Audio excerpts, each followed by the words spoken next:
बलूचिस्तान के वरे वज़ीर अब्दुल क़ुद्दूस बज़न जो ख़िलाफ़ बेएतमादी रिथ जमा कराई वई आहे। बलूचिस्तान के अॻूणे वरे वज़ीर जाम कमाल ऐं यार मोहम्मद रिन जी अॻवानी में मेंबरनि असेंबली सेक्रेटेरिएट पहुची वरे वज़ीर अब्दुल क़ुद्दूस बज़न जो ख़िलाफ़ बेएतमादी रिथ जमा कराई।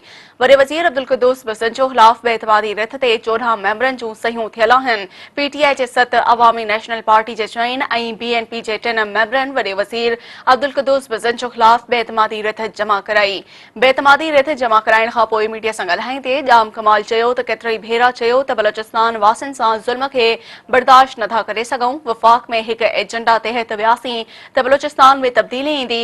उमीद हुई त हालतूं ठीक थी वेंदियूं। बेएतमादी रिथ ते असांजे हमख़याल मेंबरनि जूं सहियूं आहिनि।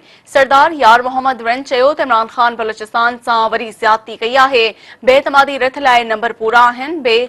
बीएपी ऐं बीएनपी समेत ॿियूं जमायतूं असां सां गॾु आहिनि। बेएतमादी रिथ सोची समझी आंदी आहे। समूरनि जमायतुनि जे मुशावरत खां नए वरे वज़ीर जो नालो तय कयो वेंदो।